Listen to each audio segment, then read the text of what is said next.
Grabando ahora.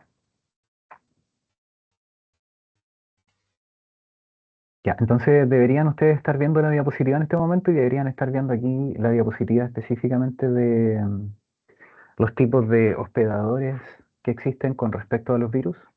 Entonces, algo que yo no les había mencionado, no alcanzamos a ver en la clase pasada, la clase se trataba todo esto, el nombre era de genomas virales y su evolución. Entonces, hacia el final de la clase, en la diapositiva número 32, están descritos cuatro tipos de hospedadores que existen con respecto a las relaciones que tienen con los virus. Entonces tenemos por un lado un tipo de relación llamada relación resistente, en la cual normalmente este hospedador no tiene la capacidad de ser susceptible ni tampoco permisivo para un agente infeccioso. Recordemos que cuando nosotros hablamos de un agente que sea susceptible, es que el virus puede ingresar a la célula, y que sea permisivo quiere decir de que el virus se logre multiplicar dentro de la célula. Entonces, en este sentido, si bien puede algunos virus causar, por ejemplo, algún tipo de respuesta como la respuesta inmune, no van a ser capaces de poder desencadenar una enfermedad en el hospedador. Entonces, en este caso aquí habían algunos ejemplos que estaban en la diapositiva. Estaba el parvovirus canino, como referencia hacia el ser humano, por ejemplo. Por más que una persona tome contacto con parvovirus canino, no va a desencadenar una enfermedad relacionada con el parvovirus canino en el humano. Sin embargo, pueden haber algunos riesgos en el caso de xenotransplante, en donde se utilicen algunos tejidos de animales específicamente para hacer trasplantes en seres humanos. Por lo tanto, esos seres humanos, antes de tener una relación resistente, posteriormente pueden pasar a tener una relación de tipo estable o evolutivo. Vamos a ver esos detalles un poquitito en estas otras dos tipos de relaciones. También hay un ejemplo en el virus que es más abundante en el intestino del ser humano, que en este caso es el virus del pimiento, que se llama Pepper-Mild Model Virus, que lo estoy seleccionando en este caso aquí en la diapositiva. En algunos estudios de diversidad de virus o de diversidad de virus dentro del intestino de los seres humanos se ha encontrado que es el más abundante. Sin embargo, este no causa ninguna enfermedad ni ningún tipo de signología clínica en el ser humano, sino que lo que hace es poder causar enfermedad en el pimiento normalmente. Entonces, estos serían algunos tipos de ejemplos de hospedadores resistentes. En el caso del ser humano con el virus del pimiento, en el caso del ser humano con el virus del parvovirus canino, y pueden haber algunos riesgos, por ejemplo, en el caso de xenotransplante, como yo les decía, en el que se utilicen algunos tejidos de seres humanos, perdón, tejidos de animales para poder trasplantarlo en seres humanos, que posteriormente puedan hacer de que estos seres humanos se puedan volver a tener una relación ya sea estable o evolutiva. En el caso de las relaciones estables, se conocen como aquellos que mantienen una respuesta que sea predecible del hospedador, y que normalmente tanto los signos clínicos como los casos de susceptibilidad y permisividad van a estar bastante bien establecidos. Se sabe muy bien cuáles son la ruta de entrada, dónde se multiplica el virus, eh, en algunos casos incluso hasta los títulos virales que podrían alcanzar dentro de una célula específica. Entonces, tal cual como lo dice aquí en la diapositiva, la relación entre estos virus y estos microorganismos, perdón, entre estos hospedadores y estos virus va a ser de tipo estable. Y aquí hay un ejemplo arriba, en el caso del murciélago, en el cual está caracterizado una proteína que se llama NLRPF3, que lo que hace es poder formar parte de un complejo proteico que se llama inflamosoma. Y en este inflamosoma entonces se ha descubierto en el caso del murciélago que tiene una respuesta bastante eh, somera, bastante baja, no es muy agresiva, y hace de que estos animales, los murciélagos en particular, eh, tengan la capacidad de poder mantener cargas virales bastante altas, pero al mismo tiempo una respuesta inmune bastante somera. Hay algunas características que tienen estos animales que hacen que puedan tener ese tipo de respuesta inmune, y dentro de esas características está principalmente el alto metabolismo que tienen estos mamíferos. Eso está asociado también a la capacidad que tienen estos mamíferos de poder volar, eh, y eso hace que su respuesta inmune sea bastante somera, y eso es lo que significa dampened. Entonces, en este caso, la respuesta inmune es bastante baja, pero la carga viral se mantiene bastante alta en estos animales, por lo tanto, mantienen estos individuos relaciones estables con muchos microorganismos que en otros casos pueden ser dañinos para otras especies. Dentro de eso, el ser humano, el caballo, por ejemplo, etcétera. También están los tipos de relaciones evolutivas, en los cuales los hospedadores tienen una relación de tipo inestable e impredecible y normalmente caracterizada por altas tasas de mortalidad. Entonces, en este caso, normalmente lo que ocurre es que estos individuos, el hospedador se encuentra en el medio ambiente con alguno de estos virus, tiene una alta probabilidad de que el hospedador pueda morir producto de la infección, y en algunos casos la respuesta inmune puede también ser bastante exacerbada, y como la respuesta inmune es exacerbada, entonces también se produce daño no solamente por la multiplicación del virus o por el virus propiamente tal, sino que por la respuesta inmune que va a generar este hospedador. Aquí habían algunos ejemplos, como el ejemplo que yo le había mencionado anteriormente, como el virus de la mixomatosis cuando se liberó por primera vez. Existen algunos otros virus que también causan problemas en los conejos, como el Rabipox, y aquí hay uno que tiene que ver con el coronavirus felino y el virus de la leucemia felina. Normalmente cuando los gatos, por ejemplo, se infectan con el virus del coronavirus felino, lo que produce es una enfermedad bastante somera que tiene una relación estable con el gato, en el cual solamente van a haber algunos casos de diarrea muy leve. Sin embargo, cuando el animal está coinfectado con el virus de la leucemia felina, lo que ocurre es que baja la inmunidad del animal hasta un punto prácticamente nulo, no hay respuesta inmune, y este coronavirus entonces se comienza a multiplicar de manera exacerbada. Y lo que ocurre es que van a haber algunos puntos de mutación dentro del genoma del coronavirus felino, y eso va a permitir entonces de que la sinología del animal cambie completamente, desde una diarrea hasta una peritonitis infecciosa. Entonces, ¿cuál es el mensaje acá? Que algunos virus que puedan tener relaciones estables con algunos microorganismos pueden pasar a tener relaciones de tipo evolutiva dependiendo del contexto. Y en este caso el contexto es que estos gatos pueden estar coinfectados o superinfectados con leucemia felina. Por último, también aquí existen algunos tipos de hospedador que se llaman de punto muerto, y en estos hospedadores de punto muerto, la principal característica que va a ocurrir es que el hospedador se va a infectar, sin embargo, este no va a ser capaz de poder multiplicar el virus para poder transmitirlo por alguna ruta natural a otro hospedador. Y en este caso nosotros tenemos acá em, algunos casos como el virus de la fiebre amarilla, el dengue, por ejemplo, el antivirus, que no son virus que normalmente se pueden transmitir de persona a persona. Solamente hay algunas variantes en el caso del anta, por ejemplo, que se pueden transmitir de persona a persona y que están, por supuesto, en estudio actualmente. Sin embargo, lo que principalmente caracteriza a este tipo de hospedador cuando se relaciona con su virus es que no va a lograr multiplicarlo a un punto en el que pueda transmitir ese microorganismo por alguna ruta natural. Ahora, existen algunas excepciones en las cuales sí se pueden transmitir algunas enfermedades, pero no son por rutas naturales y principalmente caen dentro de esa categoría las transfusiones sanguíneas, por ejemplo, en el cual sí logran transmitirse algunas de estas enfermedades infecciosas, ya sea dengue o sea fiebre amarilla. Sin embargo, esa no está considerada como una ruta natural, por lo tanto no debería influir dentro de esta definición. Entonces, lo importante que recuerden es que existen cuatro tipos de relaciones entre los hospedadores y sus virus. Los virus que pueden infectar pueden tener una relación de tipo resistente, la cual no van a generar una enfermedad, ni tampoco va a estar, en algunos casos, ni susceptible ni permisiva a la célula para que se pueda entrar o multiplicar dentro. Las relaciones de tipo estable, en las que la respuesta del hospedador va a ser bastante predecible, se va a conocer muy bien cuáles son las rutas de entrada, dónde se multiplica el virus, normalmente no causa una alta mortalidad. En contraste, las relaciones de tipo evolutiva, estas sí que son muy inestables e impredecibles, en la cual la tasa de mortalidad alta va a estar bastante bien caracterizada, normalmente causan la muerte del animal. Y finalmente las de punto muerto, que la característica principal es que el virus se transmite poco o nada, por rutas que sean naturales, recuerden, porque existen también rutas no naturales como la transfusión sanguínea, en la cual sí se pueden transmitir algunos agentes infecciosos. Ya. Ahora vamos a pasar a la siguiente diapositiva que tenemos para hoy. que es de vacunas y antivirales.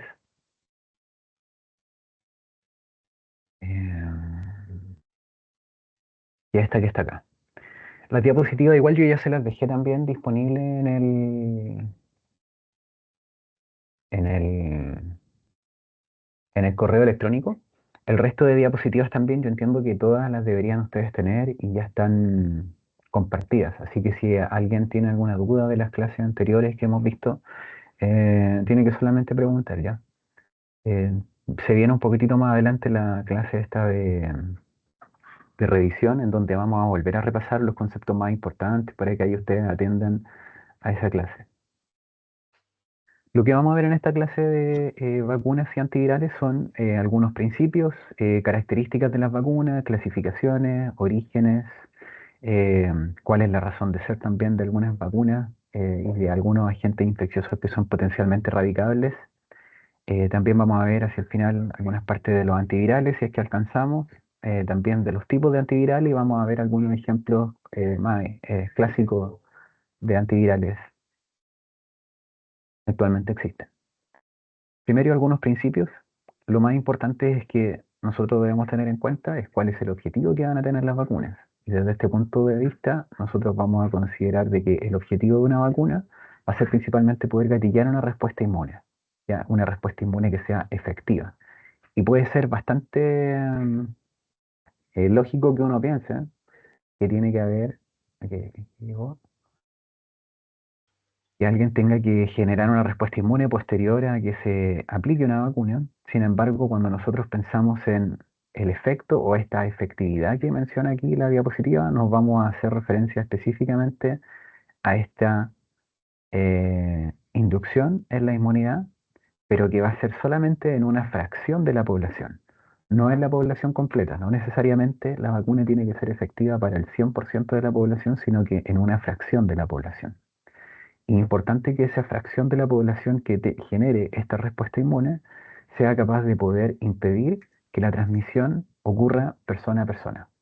Entonces, cuando nosotros pensamos en que se va a aplicar una vacuna, esta tiene que generar una respuesta inmune en un individuo. Sin embargo, desde el punto de vista de la población, lo que debe ocurrir es que tiene que generar una respuesta inmune en una fracción solamente, no en la población completa. Y ahí vamos a ver un término específico que se llama R sub 0.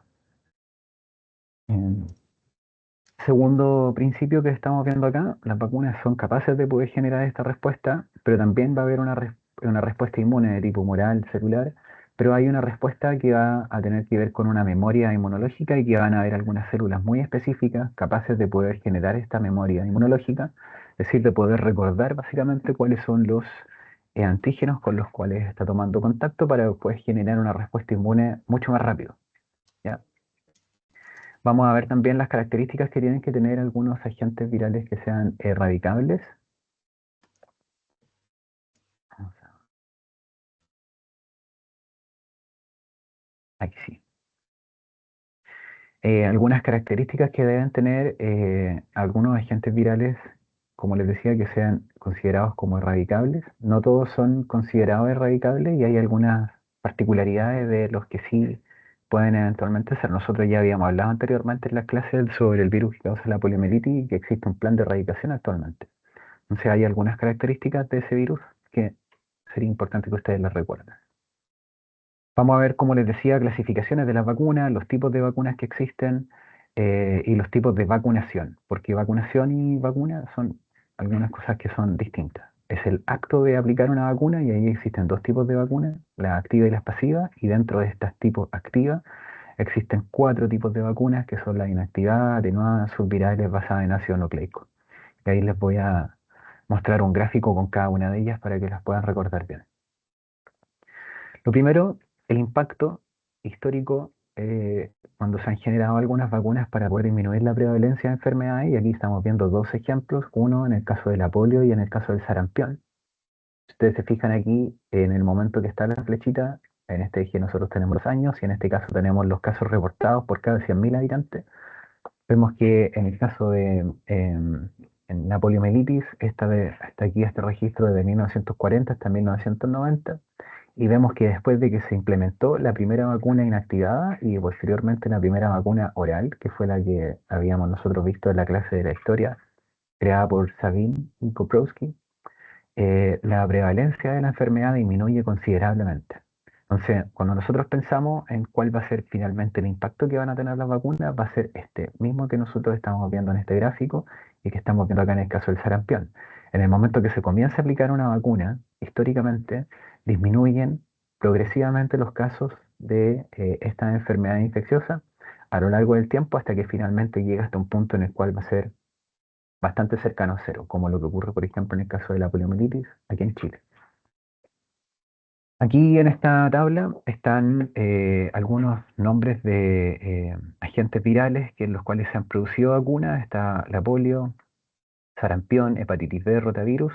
Aquí está en el año en el que se descubrió este agente etiológico. En el caso de la polio, por ejemplo, en 1908.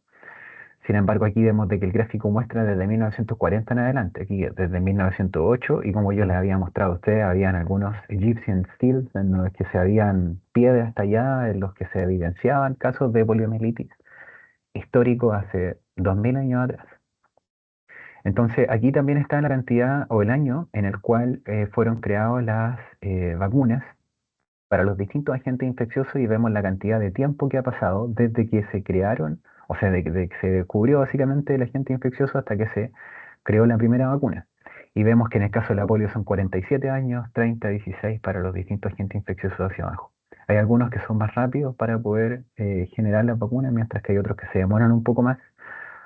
Em, Aquí vemos que en el caso del HIV, por ejemplo, aún no existe una vacuna, sin embargo ya se llevan más de 35 años de investigación o más para poder generar alguna vacuna y todavía no ha sido posible poder generar alguna de estas vacunas contra este agente infeccioso. Cuando nosotros pensamos cuál es el impacto que han tenido las vacunas en la historia, aquí nosotros tenemos dos ejemplos clarísimos y que tienen que ver uno con el smallpox, que es una enfermedad que está erradicada, o agente infeccioso está erradicado. En la clase anterior yo les había mencionado también algunas características que tenían que tener los agentes infecciosos para ser considerados erradicados. Lo primero es que no hayan casos activos y lo segundo es que tampoco se apliquen vacunas.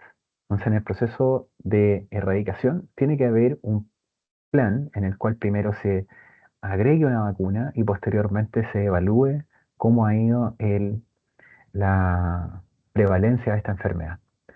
Entonces, en este sentido, cuando existe un proceso de erradicación, primero hay vigilancia y diagnóstico, contención, aislamiento, matadero en el caso que se puedan ir a matadero algunos animales, en el caso de que sean personas las que están involucradas, por supuesto que ahí va a haber más que nada contención y aislamiento.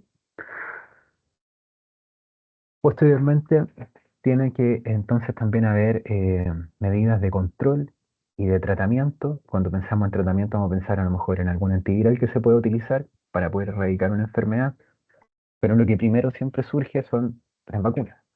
Y en este caso, cuando nosotros veíamos la historia de la virología, en el caso del smallpox, las primeras vacunas se habían generado a partir de animales que estaban también cursando con una enfermedad que producía inmunidad cruzada en el caso de los seres humanos. En este caso, el cowpox con el smallpox. Desde que se generaron las primeras vacunas hasta que se aplicaron y se logró erradicar la enfermedad en el caso del smallpox, pasaron 184 años, ¿ya? Esta es una enfermedad que causa un 30% de mortalidad. Eh, Sin embargo, existe otra enfermedad infecciosa que también está erradicada, que se llama Rinderpest. En el caso del agente infeccioso, el virus, esta se transmite por aire y causa un 90% de mortalidad en el caso de los bovinos. Y aquí nosotros estamos viendo, por ejemplo, algunos bovinos, el destino que tienen finalmente cuando eran diagnosticados como positivos por esta enfermedad. También existe una vacuna que se aplicó para poder erradicar este agente infeccioso y que la creó Walter Plowright. Y lo que hizo fue poder realizar pasajes del virus, del Rinderpest, en cultivos celulares y se dio cuenta de que posterior al pasaje número 70, entonces existían algunas agentes infecciosos capaces de poder producir una respuesta inmune, pero no de causar la enfermedad de los animales. Entonces se comenzó a aplicar en bovinos y de esa manera entonces se pudo controlar la enfermedad. Entonces yo le había dicho a ustedes de que existen algunas características fundamentales para que se considere un microorganismo como erradicable. Y aquí hay algunas cosas que deberían cumplirse. Algunas no se cumplen normalmente el 100%, pero si se cumplen, entonces pasan entonces directamente a tener esta característica de ser erradicable. Lo primero es que el ciclo infeccioso completo debe ocurrir en lo posible en un solo hospedador. Y eso es lo que ocurre específicamente con el virus que causa la poliomielitis. Solamente en el caso del ser humano está considerado como un hospedador susceptible y permisivo. La infección o la vacuna debe inducir inmunidad de por vida. Eso quiere decir de que la vacuna tiene que estar diseñada de alguna manera que pueda entonces gatillar específicamente la memoria inmunológica o las células encargadas de poder producir una memoria inmunológica. Y en lo posible también debe existir un tratamiento antiviral. Entonces, si nosotros tenemos estas tres características para un agente infeccioso, entonces eventualmente podríamos pensar que esta es una enfermedad que se puede erradicar de manera relativamente simple. Cuando nosotros pensamos en la posibilidad de poder erradicar algún agente infeccioso, uno debe pensar en por qué es importante poder erradicar un agente infeccioso. Entonces, desde el punto de vista de, en este caso, como vemos en este gráfico, tenemos costos en este eje y en este eje tenemos tiempo. Entonces, ¿qué es lo que ocurre? Que a lo largo del tiempo, al principio, los costos van a ser bastante altos para poder erradicar una enfermedad, porque piensen ustedes, se tienen que crear vacunas, se tienen que distribuir esas vacunas tienen que llegar hasta directamente a las personas que son las susceptibles, que van a tener sus células, que van a ser permisivas para poder multiplicar al agente infeccioso. En algunos casos va a ser complejo poder hacer esta distribución. Los costos van a ser bastante altos, pero si uno lo ve en el largo plazo, en contraste, por ejemplo, a erradicar, el contraste con solamente mantener un control de la enfermedad a lo largo del tiempo, los gastos en este caso para poder controlar una enfermedad se van a mantener de manera continua a lo largo del tiempo. En la medida que entonces nosotros erradicamos, al principio tenemos un costo bastante elevado, pero posteriormente el costo para poder mantener esta enfermedad erradicada son bastante bajos. Por ejemplo, en el caso de la viruela o en el smallpox, se mantienen solamente algunos costos en el poder mantener, por ejemplo, algunas vacunas en caso de alguna emergencia o en caso de bioterrorismo. Por lo tanto, en el largo plazo, siempre es más conveniente erradicar que controlar, ¿ya? En el corto plazo siempre es más conveniente controlar, ¿ya? Pero nosotros si lo vemos en el largo plazo, como lo muestra este gráfico, vamos a darnos cuenta de que es mucho mejor poder erradicar.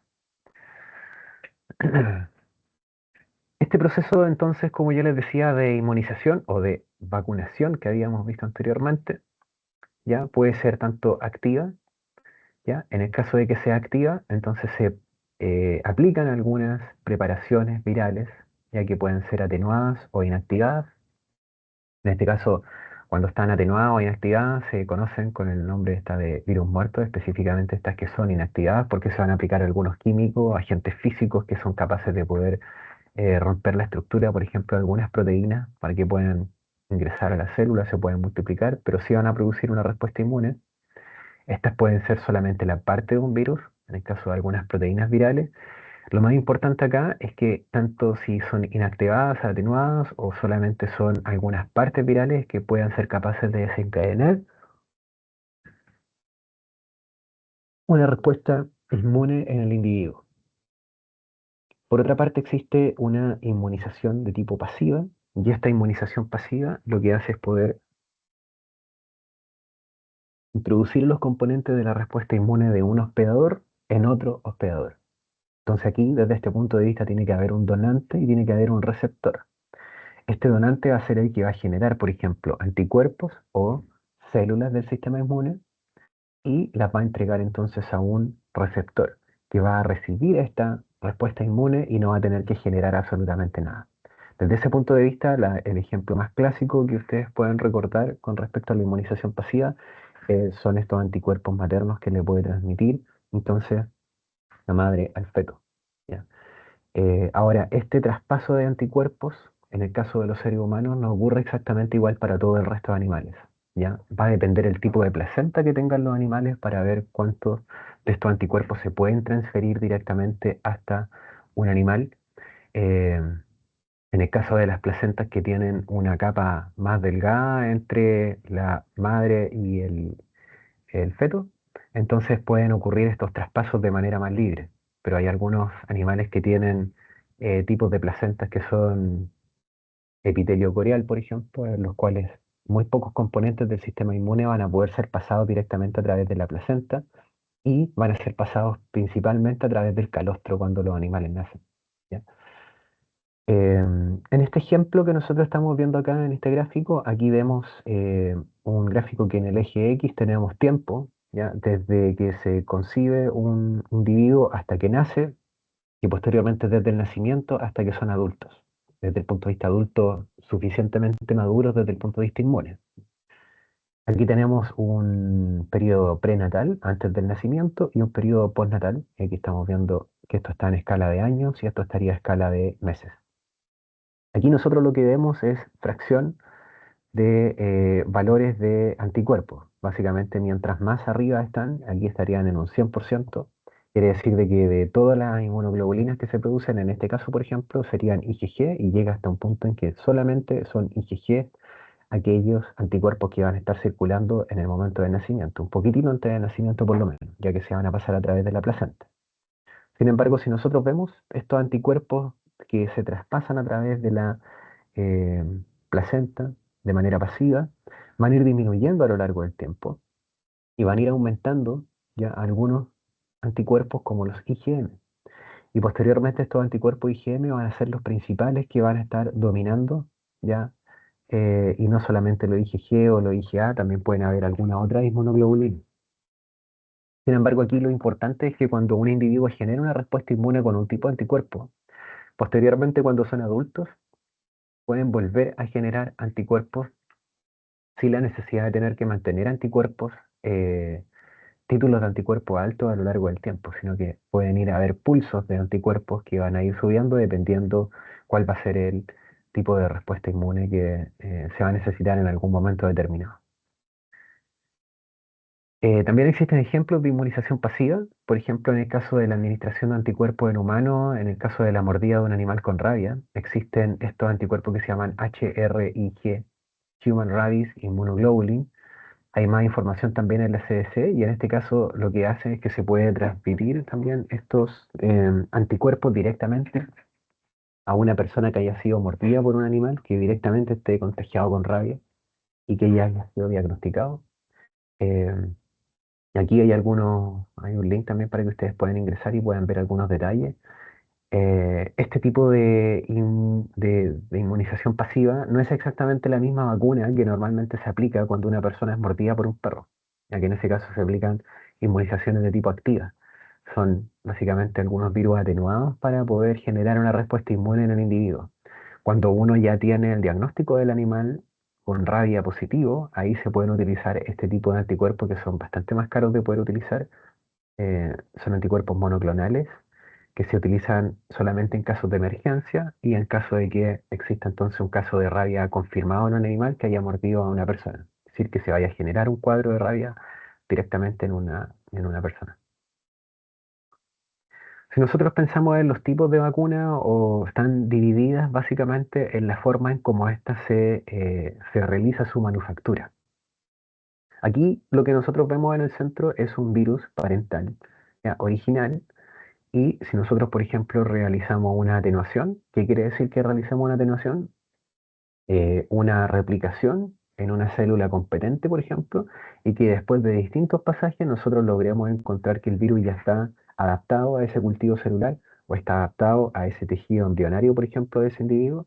Por lo tanto, si nosotros pasamos ese virus ahora desde este animal o desde este cultivo celular a un ser humano, por ejemplo, vamos a ser capaces de poder generar una respuesta inmune en ese ser humano, pero este virus no se va a lograr multiplicar ni causar enfermedad. Tal cual como yo lo que les mostraba en el ejemplo de lo que había hecho Walter Plowright con el virus del Rinderpest.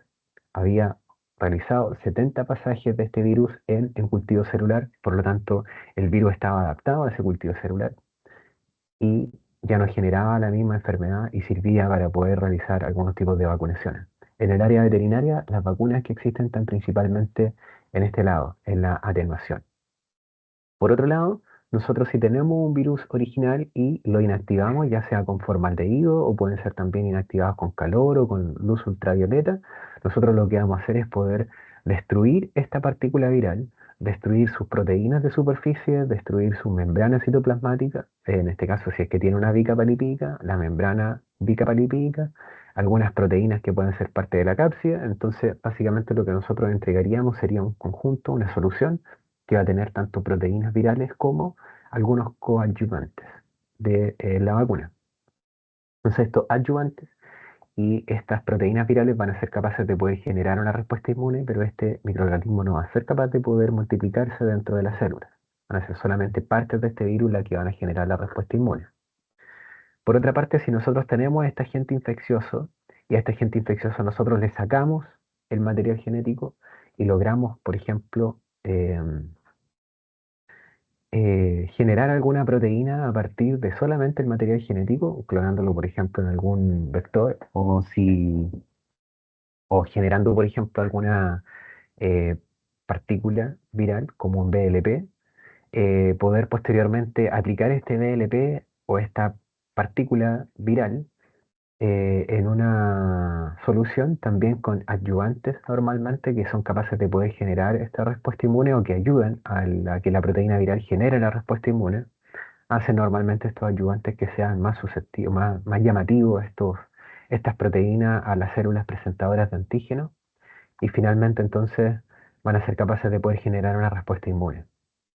Si nosotros pensamos solamente hasta este punto, que hemos visto este proceso de atenuación, este proceso de inactivación y estas partículas subvirales, las vacunas atenuadas son las que generan una mejor respuesta inmune, una respuesta inmune más robusta, más completa, ya que aquí nosotros debemos pensar de que este virus va a estar completamente integrado y capaz de producir una infección, solamente que no va a producir una infección en el hospedador al cual yo la estoy aplicando, pero sí va a estar completo, va a tener su bicapa lipídica, va a tener sus proteínas de superficie adaptadas al otro hospedador, pero va a ser capaz de poder generar una respuesta inmune bastante buena.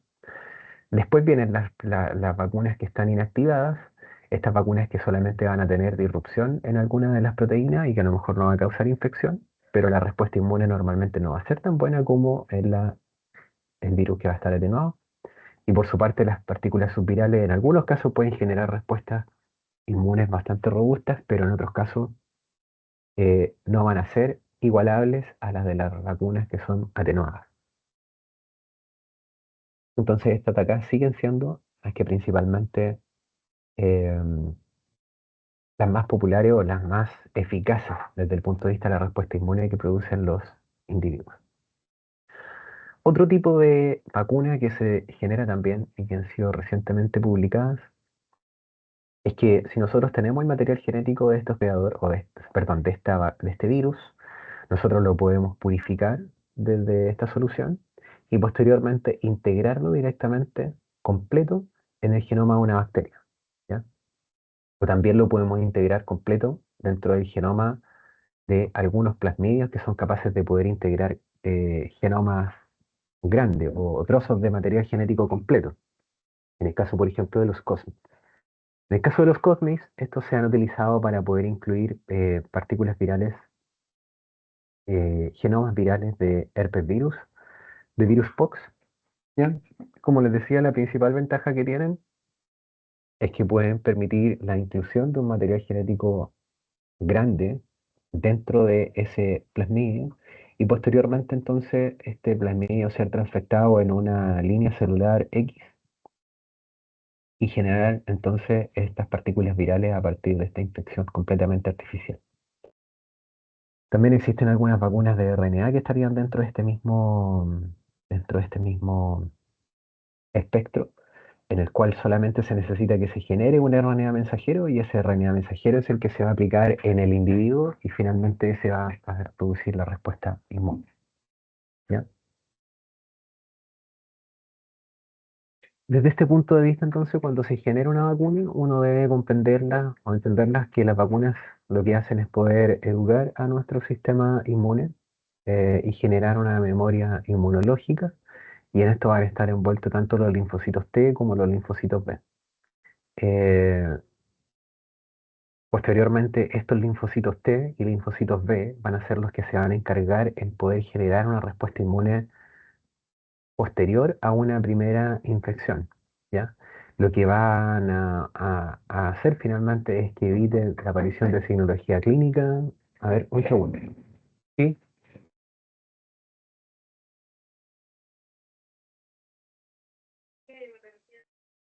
¿Ya? ¿Teníamos una reunión? ¿Teníamos una reunión? Ah, perdón, porque yo estoy en clase.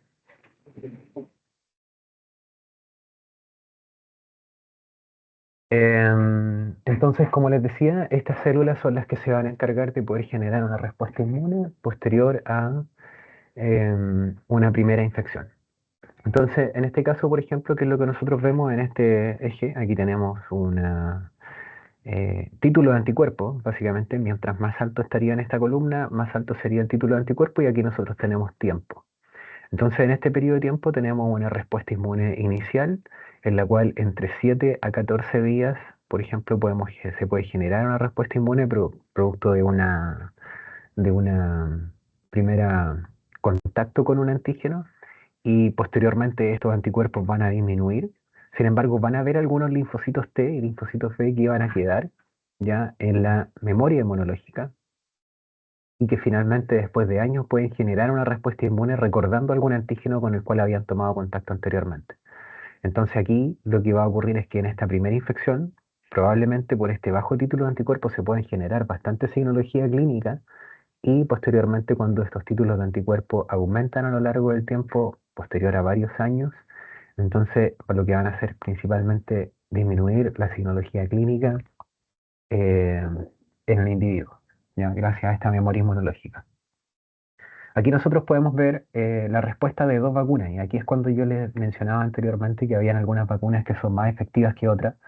Vemos, por ejemplo, esta vacuna inactivada, en la cual primero se aplica una dosis, ya se va a generar una respuesta inmune, después se tiene que aplicar una segunda dosis para que la respuesta inmune sea más robusta, una tercera dosis para que siga siendo aún más robusta.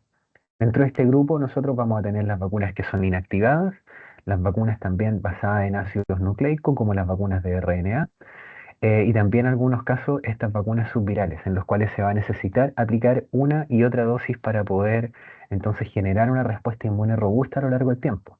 Mientras que estas vacunas que están acá, que son replicación competente, que serían estas vacunas que están aquí, también son conocidas con el nombre de vacunas imperfectas, entonces sí son capaces de poder generar después de una dosis inicial una respuesta inmune que vaya a ser eh,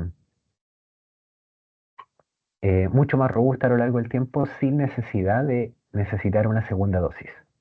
Entonces, cuando nosotros pensamos en este tipo de vacunación, la infección o vacunación debe producir inmunidad de por vida, estaríamos pensando principalmente en este tipo de vacunas, en las vacunas que pueden ser capaces de poder producir una respuesta inmune que sea sostenida a lo largo del tiempo y que pueda permitir también esta memoria inmunológica, ¿ya? Entonces, en ese caso, estas vacunas que son atenuadas, como todavía se logra multiplicar dentro del individuo, con menos eficiencia, por supuesto, que el virus original, entonces sí se podrían generar este tipo de respuestas.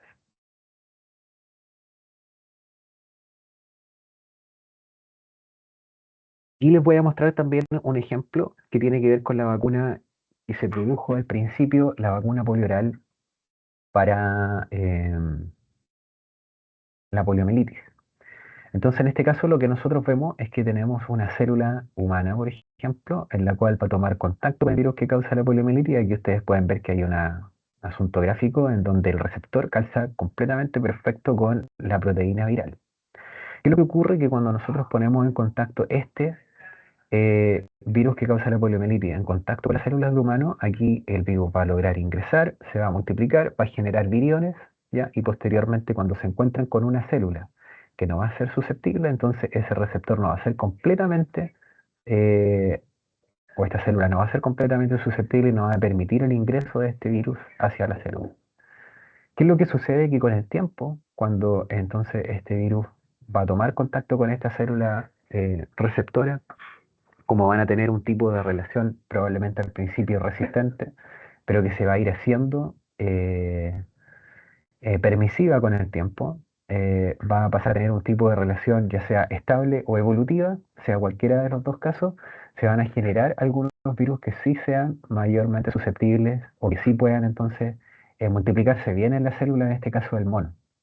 Entonces, al principio, cuando yo les mencionaba en la clase de historia de la virología, les había dicho que las primeras vacunas que se generaron contra la polio se utilizaron algunas células de mono, ¿ya?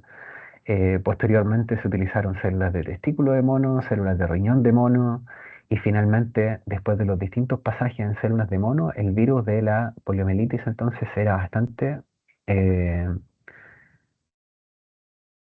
tenía una relación bastante estable con las células de mono.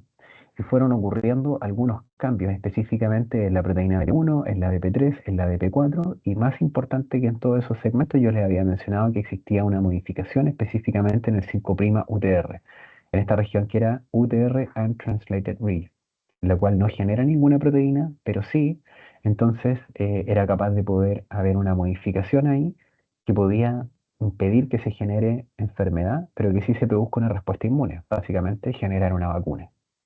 Entonces, Sabin, con este primer pasaje y con estos distintos pasajes, se dio cuenta de que habían algunas modificaciones en este 5' TR, en las cuales sí habían algunas modificaciones que podían entonces hacer capaz que este microorganismo pudiese ser utilizado ahora como una vacuna. Y así es como se generó la primera vacuna contra la poliomielitis. En el caso, por ejemplo, de vacunas que sean subvirales o derivadas de subunidades, como las que nosotros estábamos viendo en este caso acá, BLP o de proteínas virales, básicamente lo que hacen es poder resolver un problema de seguridad, ya que las vacunas solamente contienen una proteína y no van a contener un microorganismo que sea capaz de poder multiplicarse de manera activa dentro de algún hospedador. Ahora, la pregunta es cómo poder elegir a esta proteína. Y si nosotros pensamos en que esta proteína tiene que tener algunas características, las características son que sea reconocida por anticuerpos y linfocitos T citotóxicos, ya en este caso para poder generar una respuesta inmune celular, y también, por ejemplo, que puedan ser eh, y que estas proteínas básicamente se obtengan o se recuperen posterior a que un animal se haya infectado. Entonces, algunos ejemplos que existen con respecto a esto, una vacuna que se llama Shingrix, que está basada en la glicoproteína E, por ejemplo, de la varicela zoster.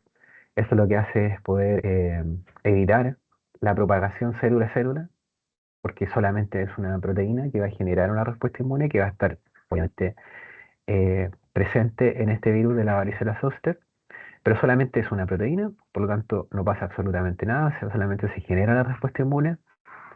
En el caso, por ejemplo, de algunos vectores virales que se pueden utilizar como receptores para poder incluir algunos otros tipos de vacunas, está el virus vaccinia, el cowpox, que nosotros habíamos visto anteriormente, el raccoonpox, son genomas bastante grandes, foipox, por ejemplo, en el caso de las aves, en las cuales se pueden aplicar o se pueden integrar algunos trozos de material genético de otros agentes que sí logren infectar a las aves domésticas, por ejemplo.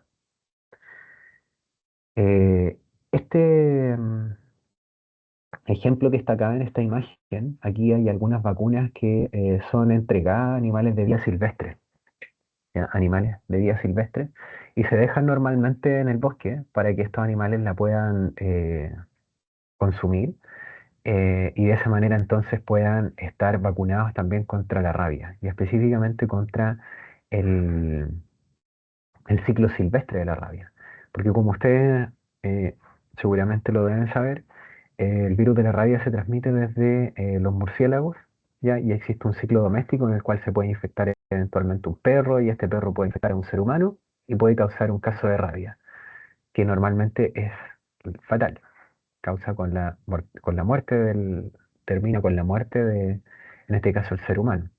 Sin embargo, la rabia también se puede transmitir a otros animales que viven de vida silvestre y que pueden también tomar contacto con los murciélagos y se pueden transmitir rabia también entre ellos. Para poder evitar ese ciclo de rabia silvestre es que se pueden aplicar estos eh, pellets o este tipo em,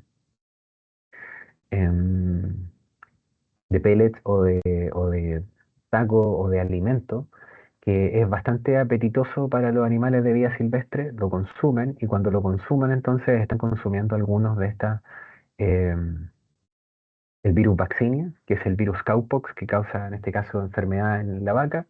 Como le había mencionado a usted en la primera clase, de donde veíamos cómo Edward Jenner se daba cuenta de que el virus vaccinia lograba producir inmunidad contra otros eh, agentes infecciosos como el smallpox, pero en este caso el virus vaccinia lo que hace es poder recibir a un trozo del virus de la rabia y poder generar esta proteína recombinante dentro del individuo, dentro del animal de vida silvestre. Y de esa manera entonces se genera esta protección. Aquí hay un review en donde ustedes pueden ingresar y pueden revisar más detalles. Hay algunas plantas que también se han utilizado para poder generar proteínas que son utilizadas como vacunas subvirales o simplemente proteínas recombinantes. Y en este caso lo que se utiliza es la planta Nicotiana ventamiana y se utiliza una bacteria que se multiplica bastante bien dentro de esta planta y que al mismo tiempo lo que hace es poder generar alguna cantidad de proteína. Ahora, la ventaja que tiene este sistema frente a otros sistemas para generar proteínas recombinantes es que estas plantas básicamente van a generar proteína en el rango de los miligramos, mientras que otras bacterias u otros hongos, por ejemplo, que son también capaces de poder generar proteínas recombinantes, generan muy poquitas cantidades, muy bajas cantidades con respecto a lo que puede producir esta planta. ¿Ya? Aquí hay algunos conceptos que son importantes también que tener en cuenta sobre las vacunas, es que estas deben ser seguras, ¿ya? Y efectivas. Aquí hay dos puntos de vista que son importantes. Primero, ¿qué quiere decir que sean seguras? Que no tengan contaminantes. Por ejemplo, en el caso del virus de la polio, se detectó en algún momento, si ustedes se dan cuenta y volvemos nuevamente a esta diapositiva que está acá, vemos de que el virus había pasado por cultivos celulares principalmente de mono, de testículo de mono, de riñón de mono y de cerebro de mono. Entonces, un asunto de seguridad era que estas vacunas no contuvieran un virus que eventualmente pueda ser infeccioso para los monos. Y justamente se detectó que dentro de esas preparaciones de vacuna de polio existía un virus que se llamaba SB40, Simian Virus 40, y que específicamente no tiene ningún tipo de repercusión si es que hay un ser humano que toma contacto con este Simian Virus 40.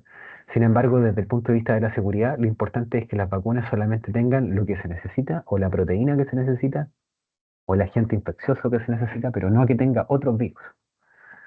Hay otro ejemplo también en el cual el Rotarix, o la vacuna Rotarix, que se aplica normalmente contra el rotavirus en el caso de los niños, se había descubierto de que tenía algunas trazas de circovirus porcino.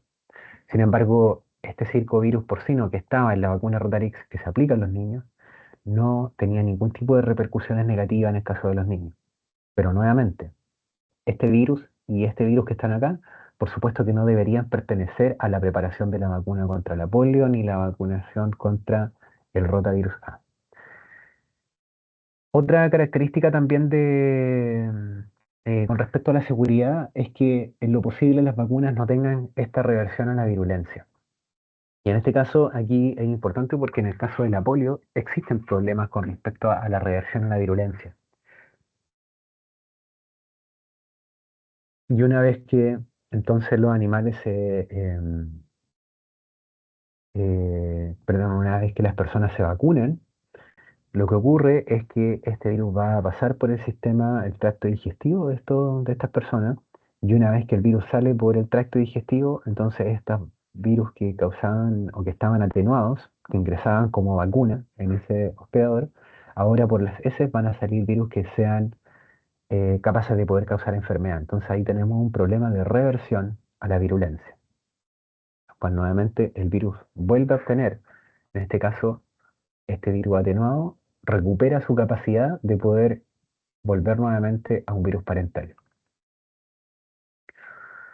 Con respecto a que sean efectivas, nosotros tenemos de que aquí es importante que se pueda producir básicamente inmunidad protectora para poder impedir la transmisión.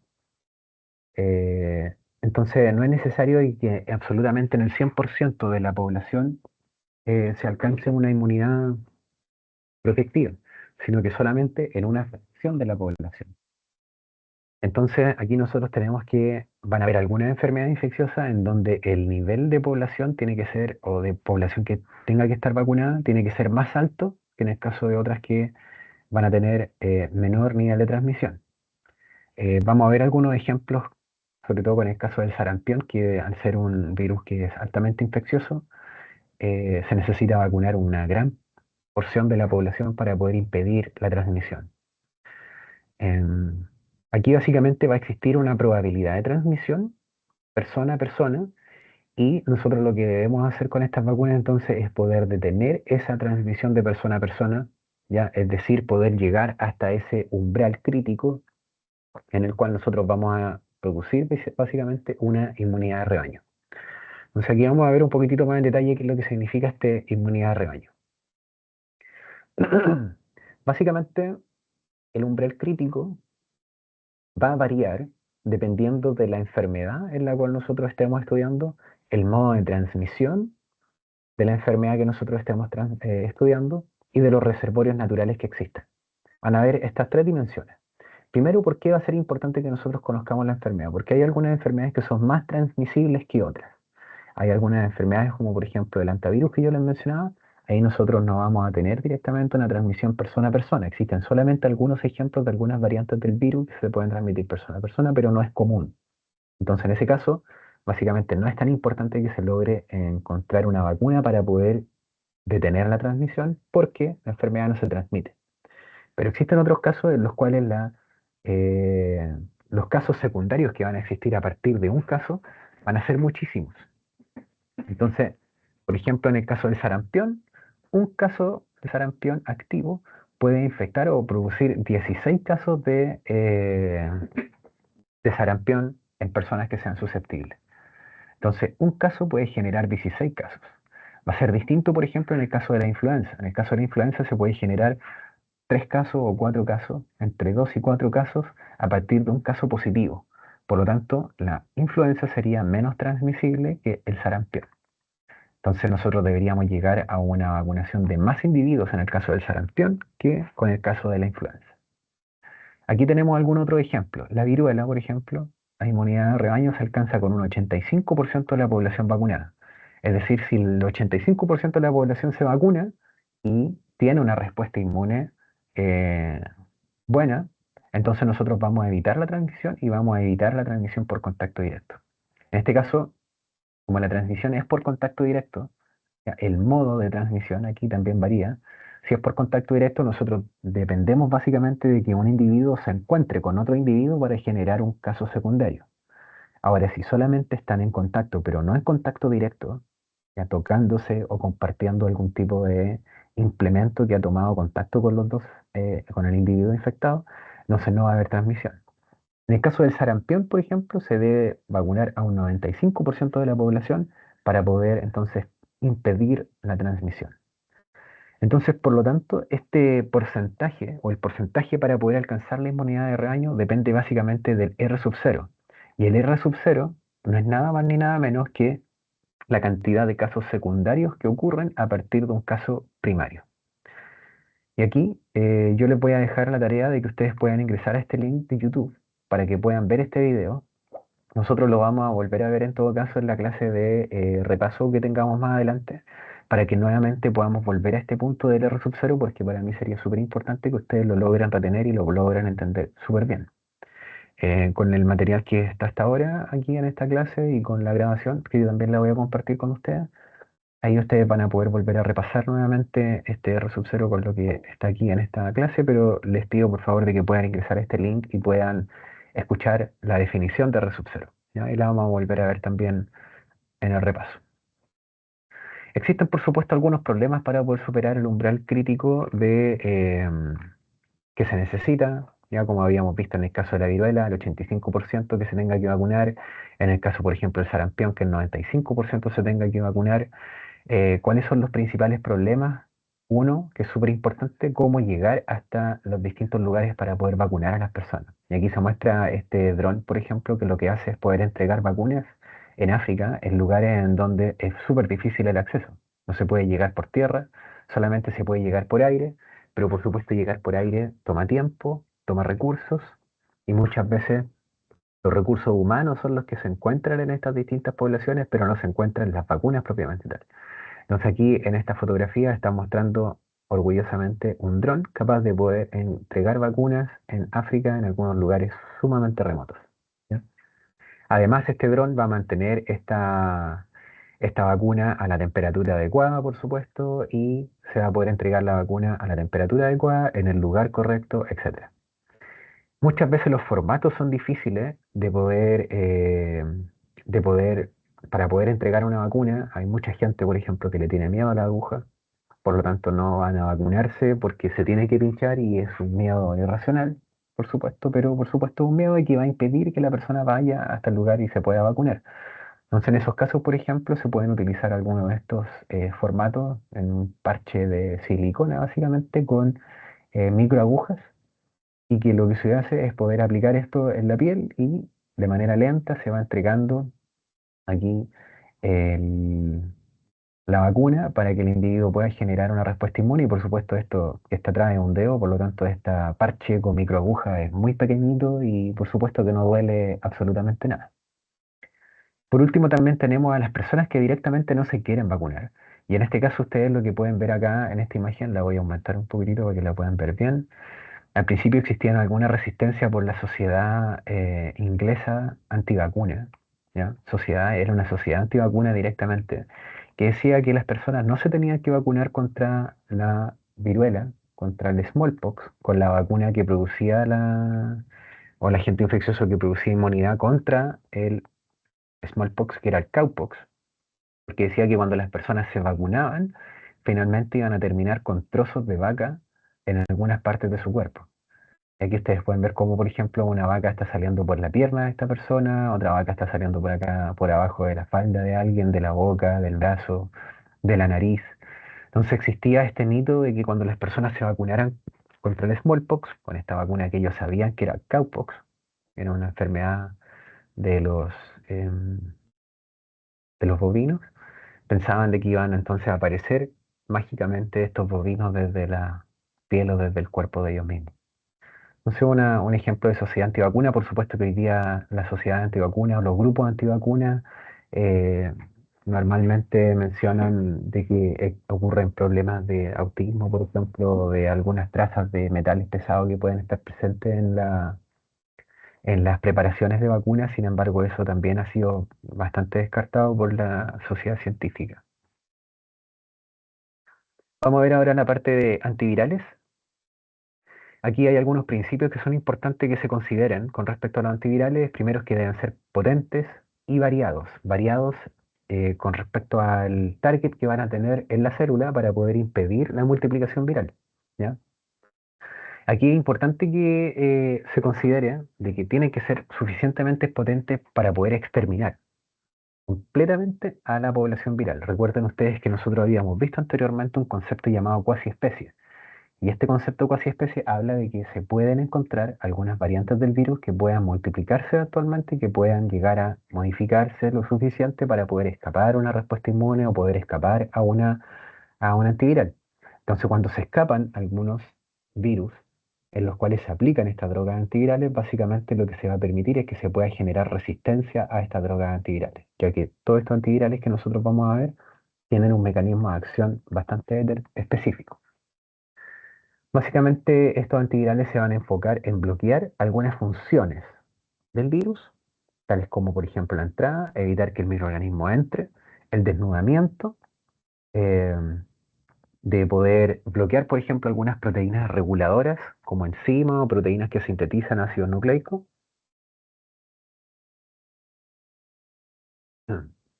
Aquí también hay algunos aspectos importantes que son bueno que los consideren. Existen algunos tipos de técnicas que han sido útiles para poder descubrir drogas antivirales y en este caso existen algunas que tienen que ver con secuenciación, con biología computacional, estos docking iterativos en los cuales, por ejemplo, una molécula que se descubre que pueda tener una capacidad bioactiva de alguna planta o de algún producto, por ejemplo, natural, y que posteriormente nosotros podamos intentar realizar un docking iterativo repetidas veces con una enzima, por ejemplo, viral, y poder impedir de que ésta funcione o haga o cumpla su actividad. Dentro de este tipo de drogas están principalmente las que pueden inhibir a las proteasas. Si se recuerdan ustedes, en la clase anterior vimos que, hace algunas clases en un práctico, vimos que hay algunos virus que generan una poliproteína y posteriormente que se genera la poliproteína, no se tiene que haber una proteasa que lo que va a hacer es poder cortar esta poliproteína en proteínas más pequeñas que van a tener funciones específicas. Entonces aquí con estos docking iterativos lo que se puede utilizar es probar estas moléculas en una fase in silico antes de que se pueda probar in vitro o in vivo la efectividad. También existen estos que se llaman virtual screening y en estos virtual screening básicamente nosotros podemos utilizar un panel de distintas proteínas o un panel de distintas moléculas contra proteínas específicas virales que nosotros queramos inhibir. Em, una vez que entonces se descubre algún fármaco que tenga alguna actividad antiviral, ya que pueda disminuir la producción de virus o que pueda alterar la célula lo suficiente para poder evitar que el virus se ingrese o se multiplique, nosotros debemos entonces entrar en el campo de la farmacocinética y la farmacodinámica. Vamos a definir cuáles son las definiciones de estos dos conceptos un poquito más adelante. Aquí vemos en este gráfico ya el número de drogas aprobadas a lo largo del tiempo y vamos a ver aquí, por ejemplo, algunas fechas importantes que ocurrieron, el descubrimiento, por ejemplo, del virus de la hepatitis B, el descubrimiento del virus del papiloma, el descubrimiento del virus del HIV, de la hepatitis C, por ejemplo. Y aquí vemos la cantidad de drogas que se han generado a lo largo del tiempo para cada uno de estos agentes infecciosos. Por ejemplo, aquí está el descubrimiento de drogas para el herpes simplex, número uno. Hay un total de 10 drogas hasta el 2000. Para el virus de la hepatitis B, 8 drogas hasta el 2005. Para el virus de la hepatitis C, 18 fármacos antivirales. Para la influenza, 9 hasta el 2018. Vemos que sin lugar a duda, a pesar de que habíamos visto anteriormente de que las vacunas contra el HIV no se han descubierto hasta ahora, ¿ya? Existen esfuerzos científicos sin lugar a duda para poder crear vacunas. No se han podido crear vacunas, pero sí se han creado bastantes drogas antivirales. 41 drogas antivirales para para la utilización contra HIV, a diferencia de todas las otras que la sigue, que es el virus de la hepatitis C. ¿Ya? Y aquí en el virus de la hepatitis C se enfocan principalmente en esta proteasa que tiene la capacidad de poder cortar esta poliproteína. Entonces aquí vemos en este gráfico, en el B, eh, antivirales que existen para distintas drogas, para distintos virus, perdón. El del HIV es sin lugar a duda el más numeroso. Aquí si nosotros vemos cuáles han sido las enzimas o las proteínas contra las cuales se han diseñado estas drogas, vemos que están principalmente en el caso de la polimerasa. 27 drogas están destinadas a poder inhibir a la polimerasa, aquí considerando todos los virus, ¿ya? Las polimerasas que existen en cada uno de ellos. Por ejemplo, hay uno sumamente importante que es el aciclovir, en el cual actúa a nivel de la polimerasa del virus herpes, por ejemplo. Hay también varias proteasas, como ya dije, los que principalmente se han descubierto en el caso de la hepatitis C han sido proteasas. em, y posteriormente menos eh, numerosos son algunas que tienen que ver con enzimas que tienen que ver con la respuesta, con la célula del hospedador, otras que tienen que ver con otras enzimas virales, NS5 por ejemplo, e integrasa en el caso del virus del HIV, también la integrasa es un blanco farmacológico bastante común. Y aquí vemos contra qué se han generado estas drogas. Por una parte tenemos a proteínas virales, 75% de los fármacos corresponden tienen un target en alguna proteína viral y solamente un 13 tienen algunos targets en proteínas que son del hospedador. Entonces, desde este punto de vista, aquí hay algo con respecto a este gráfico y este gráfico que uno podría deducir con respecto a las drogas antivirales, que como algunos fármacos tienen estos blancos farmacológicos en proteínas del hospedador, eventualmente pueden causar efectos secundarios bastante problemáticos, ¿ya? Aquí vemos a los distintos niveles, ¿ya? Si nosotros vemos y nos enfocamos en este gráfico que está acá, vemos que hay distintos niveles a los cuales puede actuar un antiviral. Aquí, por ejemplo, vemos que para el virus del HIV y para influenza se han creado algunas drogas, o descubierto algunas drogas, mejor dicho, para poder evitar que el virus pueda entonces juntarse con su receptor y de esa manera poder evitar el proceso de unión del virus a la célula. ¿Ya? En ese sentido, entonces, haría que la célula se vuelva no susceptible.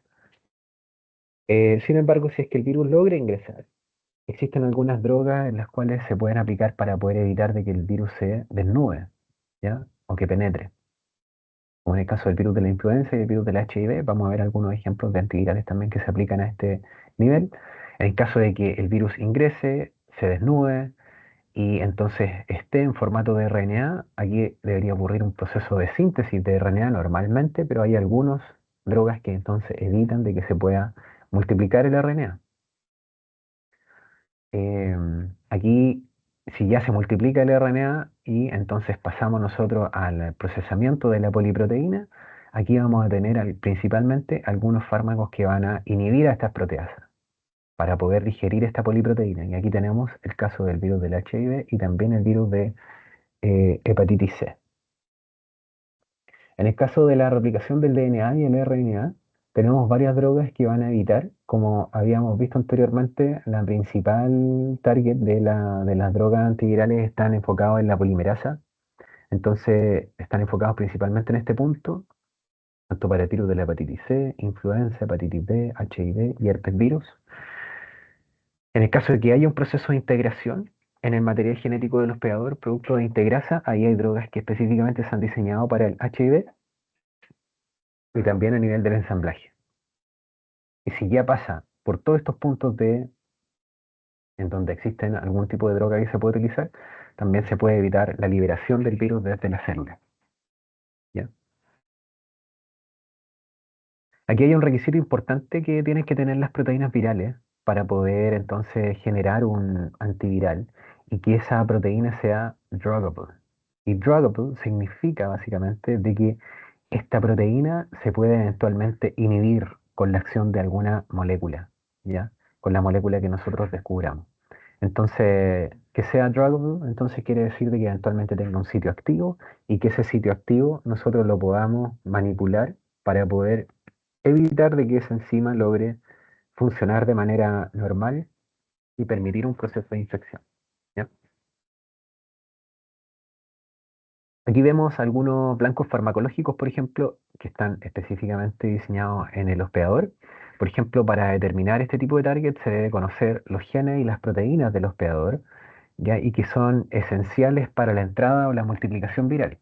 En este caso, nosotros si tenemos esta droga que se llama Maraviroc, por ejemplo, esta es un antagonista específicamente del CCR5 y este CCR5 es un correceptor de macrófago, de células natural killer y de células de tipo T. Lo que hace básicamente este Maraviroc es bloquear a este CCR5.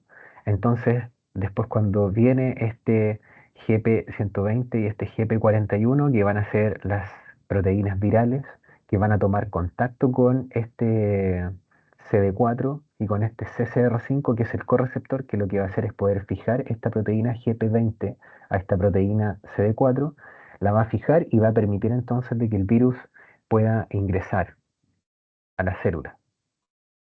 Entonces, en este caso, lo que va a hacer es, cuando se une este Maraviroc a este CCR5, va a impedir de que el virus HIV logre ingresar a la célula. Por lo tanto, la célula se va a volver como no susceptible. Ese es el primer sitio de entrada en el cual nosotros podemos atacar, por supuesto, a este virus. Y cuando nosotros aquí pensamos en el HIV, estamos pensando directamente en el Maraviroc, que va a evitar entonces de que el virus pueda ingresar a la célula. ¿Cómo lo hace? Uniéndose a su correceptor CCR5. Este es un correceptor que va a estar asociado al receptor CD4. Como les decía entonces, esta proteína GP120 va a tomar contacto con este CD4, pero esta GP120 también toma contacto con este correceptor para permitir de que esta unión sea mucho más firme y así el virus puede ingresar a la célula.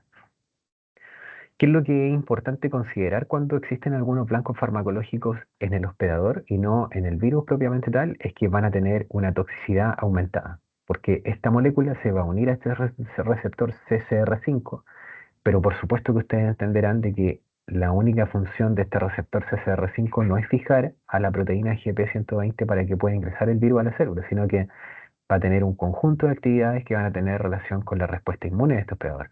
Por lo tanto, eventualmente puede inmunosuprimir al hospedador en el cual se apliquen este tipo de fármacos.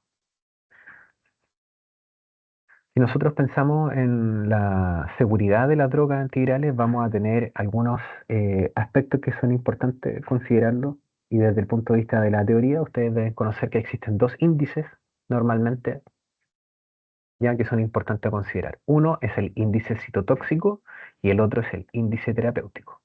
El índice citotóxico habla sobre la toxicidad que va a tener una molécula en célula o en cultivo celular. Entonces aquí ustedes se imaginarán de que estos eh, experimentos para poder llevar a cabo o determinar un índice citotóxico se debe llevar a cabo in vitro, ¿ya? En un cultivo celular. Y por otro lado tenemos también el índice terapéutico, que es la toxicidad que eventualmente puede causar en un hospedador. Entonces, para poder obtener un índice total, lo que se puede hacer es poder obtener un ratio que está determinado por la dosis que inhibe la multiplicación viral dividido por la dosis que es tóxica para las células o el hospedador.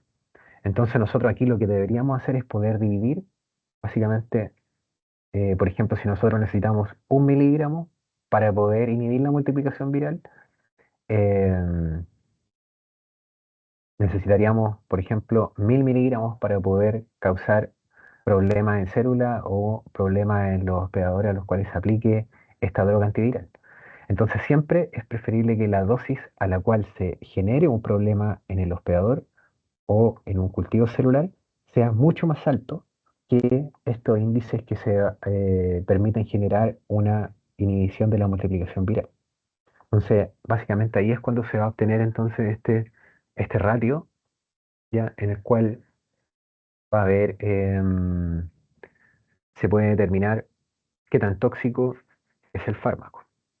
Por supuesto que mientras más bajo es el índice, mejor es el fármaco, porque quiere decir de que vamos a necesitar una dosis muy bajita para inhibir la multiplicación viral y una dosis muy alta para poder generar problemas tóxicos en el hospedador o en la célula.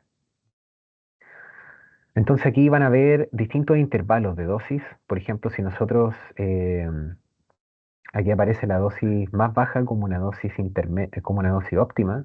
La dosis intermedia en realidad no es tan óptima porque se pueden generar algunos problemas de toxicidad en la célula o toxicidad en el humano o en el animal que se vaya a aplicar este antiviral. Y en el caso, por ejemplo, de dosis que sean muy bajitas, pero que van a ser muy bajas para poder inhibir la multiplicación viral, entonces existe una mayor probabilidad de que estos índices puedan dispararse y ser más tóxicos, básicamente. Entonces, este índice o este ratio que nosotros hablamos de la dosis que inhibe la multiplicación viral dividido por la dosis que es tóxica para las células del hospedador, básicamente va a explicar la selectividad. ¿Ya? También estaría explicado por esto. Es decir, la dosis a la cual una droga actúa sobre el virus, pero o sea, va a actuar sobre el virus, pero no va a actuar o no va a causar problemas en el hospedador al cual se le está entregando el antiviral. Van a haber algunas características también del hospedador que van a ser importantes que se consideren. En el caso de la aplicación de algún antiviral, van a haber algunos efectos, por ejemplo, que pueden ser alérgicos, mutagénicos o carcinogénicos. Entonces, por supuesto que en la medida que vayan a ser más mutagénicos o carcinogénicos, nosotros vamos a tener un número más bajo de dosis a la cual se van a producir estos problemas y entonces el rango o de toxicidad va a estar también reducido porque este ratio nosotros lo tendríamos más elevado.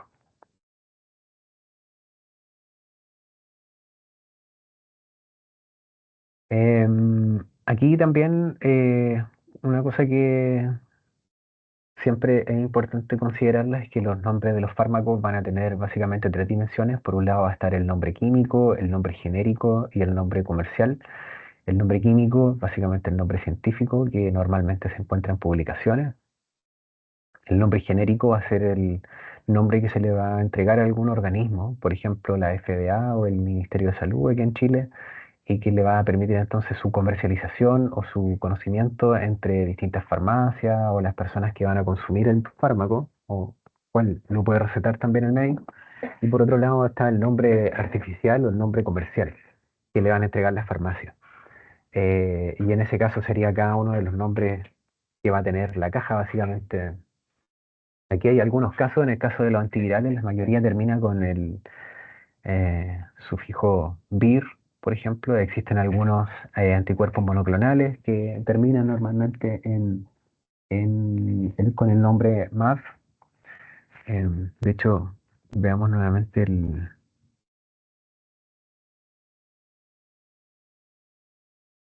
si ustedes ingresan a este tipo de el, estos anticuerpos que se generan contra la rabia, van a darse cuenta cuál es el nombre que tienen y se van a acordar después de este, de este sufijo. En este caso, si son humanizados, por general se llaman SUMAF. En el caso de los antibióticos, por ejemplo, que terminan en misin o algún otro tipo de sufijo, estos son algunas reglas generales, pero existen excepciones también, por supuesto, pero eh, son algunas reglas que es interesante que ustedes las conozcan. Hay tres aspectos también que tienen que ver con farmacología propiamente tal, pero que una vez que se detecta alguna molécula antiviral, es importante que se estudien, por ejemplo, la biodisponibilidad, que la droga se dirija básicamente al lugar correcto, en la concentración correcta, eso es lo que significa. La farmacocinética, que la droga se mantenga en el organismo lo suficiente para poder lograr un efecto. Y finalmente, que la droga se mantenga quiere decir a las concentraciones plasmáticas. ¿Ya? Y la farmacodinámica, que la droga realiza el efecto deseado con el mínimo efecto secundario. Entonces, cuando nosotros estamos pensando en hacer un estudio para poder indicar el índice citotóxico o el índice terapéutico y la dosis a la cual se inhibe la multiplicación viral, nosotros básicamente estaríamos realizando un estudio de farmacodinámica. ¿Ya? Aquí hay algunos otros ejemplos de antivirales también. Está la amantidina. Ese es un inhibidor del desenvolvimiento del virus de la influenza A. Eh, Hace muchísimo tiempo atrás, aproximadamente 50 años, se había creado este fármaco por DuPont, un químico. Lo que hace básicamente es que esta molécula bloquea a la proteína viral M2. Y como bloquea esta proteína viral M2, que es un tetrámero, lo que hace es poder evitar de que los iones de hidrógeno puedan ingresar hasta el virión y de esa manera entonces el virión se pueda abrir. Volvamos un poquitito a este punto de acá. Entonces aquí nosotros vamos a tener el virus de la influenza y lo vamos a tener entonces envuelto, ¿ya? En esta bica palipídica, y esta amantidina lo que va a hacer es impedir que estos iones de hidrógeno ingresen a esta bica palipídica para poder desestabilizar a este bica palipídica y poder abrir básicamente el virión y permitir que esto se pueda abrir y que se pueda liberar el material genético. Eso es lo que hace normalmente esta proteína M2, que es este tetrámero. Entonces, cuando se bloquea con esta amantidina, lo que hace entonces es poder impedir que puedan ingresar estos iones de hidrógeno y que se pueda abrir básicamente el virión. Ahora, una de las cosas que es importante considerar contra esta droga, que la amantidina ya ha generado bastante resistencia y que producto de la resistencia y de los altos índices citotóxicos que causa sobre el sistema nervioso central, entonces es que ya no es tan recomendada para que se pueda aplicar. ¿No? Pero también es un ejemplo de droga que puede impedir que algún virus ingrese a la célula. Hay también algunos ejemplos de drogas que pueden impedir, por ejemplo, que se multipliquen los ácidos nucleicos. Entonces, en este caso, estos se llaman inhibidores de síntesis de ácido nucleico.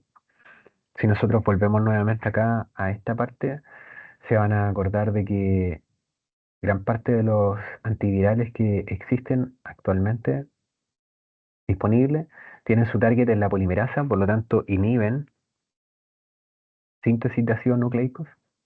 La mayoría en este grupo son nucleósidos o nucleótidos análogos de inhibidores de proteínas, ya principalmente polimerasas, y aquí existen algunos ejemplos: aciclovir, ganciclovir. Eh, en el caso del aciclovir, ese ha sido utilizado desde hace bastante tiempo, fue creado en 1974. Básicamente es una prodroga que se debe transformar para poder causar su efecto. Y en este caso, esta prodroga, una vez que ya está haciendo su efecto, básicamente no posee un extremo 3' OH, por lo tanto lo que va a hacer es que va a inhibir que se sigan agregando nucleótidos en esa cadena de nucleótidos. En el caso de clancicovir, se puede usar en virus que no poseen codificado una timidinquinasa, que normalmente en pacientes con altos riesgos, infectados con VIH, debido a que tiene también algunos efectos secundarios. Por lo tanto, solo se utiliza en los casos para personas con alto riesgo. Existen otros ejemplos también: el acitomidin es un inhibidor de la transcriptasa reversa. Este es específico para el HIV, y esta fue la primera droga que se permitió para el tratamiento del HIV en 1987. Fue descubierto como una droga antitumoral, no como una droga antiviral. Sin embargo, después se utilizó como un antiviral. Em, Básicamente la droga se fosforila por algunas enzimas que son parte del hospedador, y luego entonces lo que hace es incorporar la transcriptasa reversa, terminando la reacción. Aquí hay algunos ejemplos de distintas drogas que se pueden utilizar, como el ribavirin, por ejemplo, que es un nucleósido sintético de guanosina, derivado de la guanosina, que se utiliza para la hepatitis C, altamente tóxico, de amplio espectro. Em, Cuando vimos nosotros el ejemplo del, del virus que causa la poliomielitis, en el ejemplo para ver la cantidad de errores que se podían introducir dentro del genoma del virus que causa la polio, veíamos que el ribavirin era uno de los que introducían puntos de mutación inadvertidos dentro del genoma, mientras que la polimerasa estaba sintetizando. O sea, la forma en cómo actúa el ribavirin introduce puntos de mutación o errores dentro de la secuencia nucleotídica.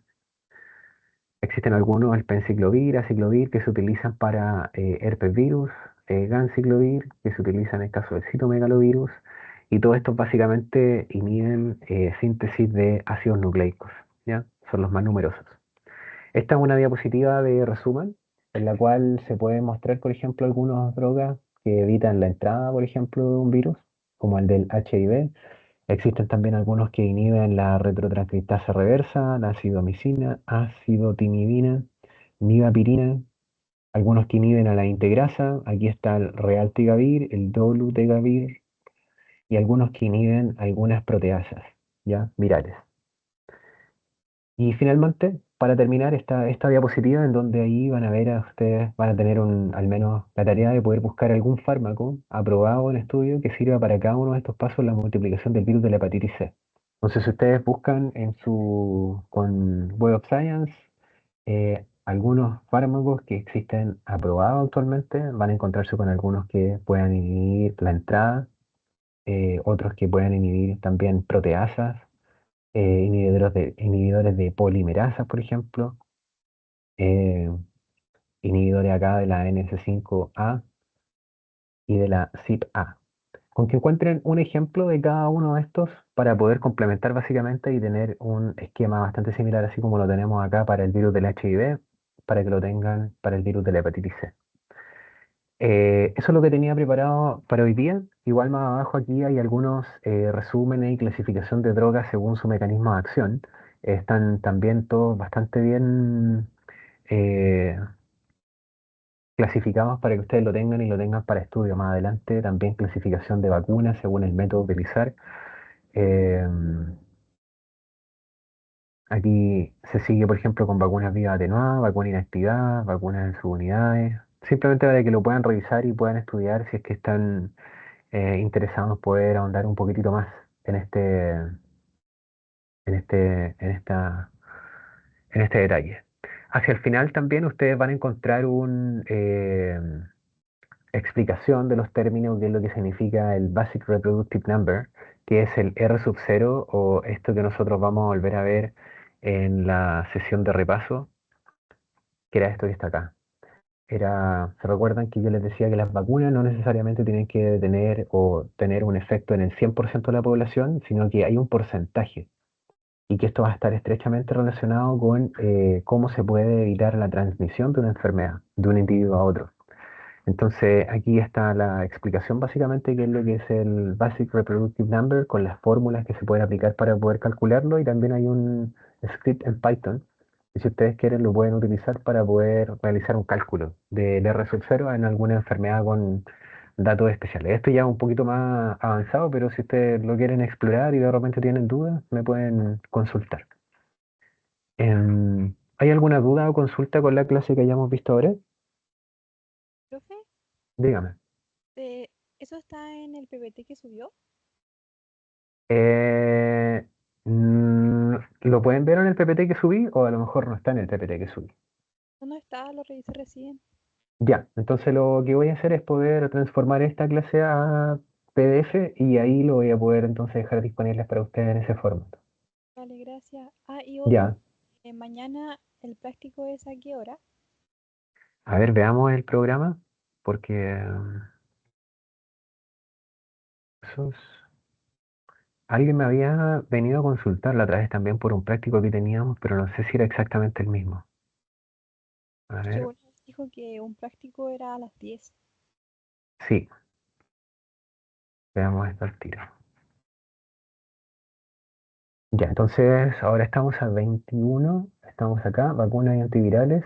Sí, ahí vamos a tener un práctico de introducción al laboratorio de virología y ese va a ser a las 10 de la mañana, mañana. No va a ser a las 8:10 porque a las 8:10 tengo otro práctico y termino a las 9:50. Entonces mañana a las 10 a.m. nos encontraríamos aquí en el laboratorio. Vale, gracias, profe. Ya, cualquier duda que tengan, me consultan, recuerden. eh, y mantengan sus dudas también para la sesión de repaso que se nos viene en el próxima clase teórica, que sería el 28. La próxima clase va a ser de repaso. Entonces, para que traigan sus dudas, traten de juntarse, de estudiar, y así podemos ver todas las dudas que tengan y responderlas lo mejor posible, ¿ya? Estaríamos.